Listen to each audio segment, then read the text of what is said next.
Bienvenue dans cette revue de presse internationale et on l'entame avec le quotidien français Le Monde. Sa une est notamment consacrée à la crise politique majeure en Allemagne. Le journal revient sur les propos du président du Parti libéral et démocrate, des propos qui ont provoqué cette véritable tempête politique en Allemagne.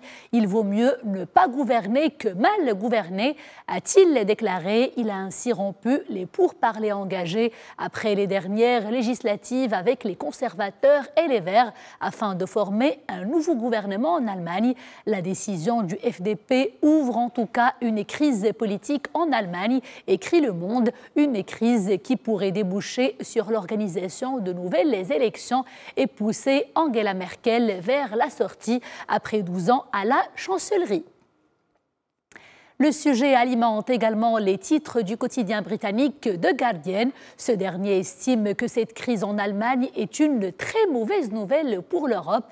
En effet, pour le journal, l'échec d'Angela Merkel à mettre sur pied une coalition gouvernementale affaiblit le projet européen qui reprenait pourtant des couleurs après d'incessantes crises, notamment la crise de l'euro, des dettes souveraines, celle des réfugiés, celle relative aux menaces terroristes ou encore celle relative au Brexit. Sauf que voilà, première douche froide en Allemagne. Les dernières élections législatives ne se sont pas passées comme escompté. Angela Merkel est sortie affaiblie après que son parti ait perdu 65 sièges. Les détails sont à lire sur le quotidien The Guardian ce mardi.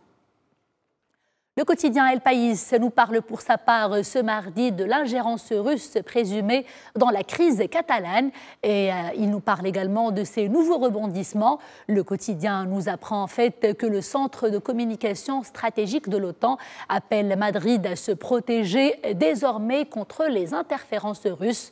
Les rapports de l'établissement montrent en effet comment les réseaux d'interférences russes ont concentré récemment leurs activités en Catalogne en profitant des élans séparatistes.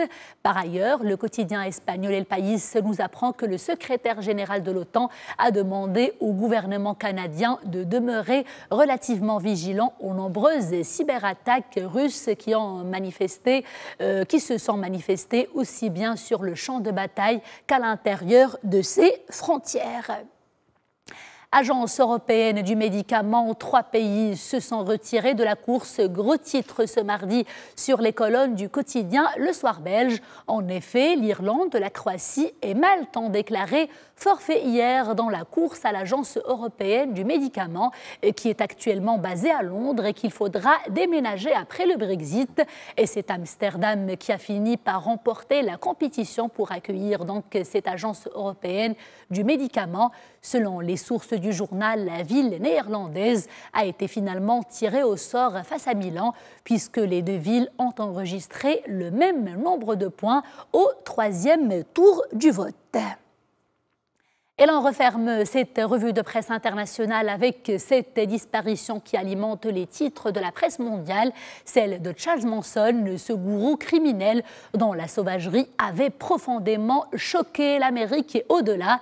Le quotidien américain The Washington Post en parle évidemment aujourd'hui en détail. Le quotidien rappelle qu'à la fin des années 1960, Charles Manson avait ordonné à ses disciples de tuer au hasard les habitants des quartiers chics et blancs de Los Angeles, dans l'espoir de déclencher une guerre raciale apocalyptique. Présenté comme un fou solitaire pendant son procès, Charles Manson n'a jamais manifesté aucun regret. Aux États-Unis, il représente, vous le savez, un mythe macabre de la pop culture et de la fascination du mal et surtout. Bref, c'est la fin d'un sombre chapitre américain et c'est aussi la fin de cette revue de presse internationale. Merci de l'avoir suivi. Je vous retrouve demain dans cette même place. D'ici là, portez-vous bien.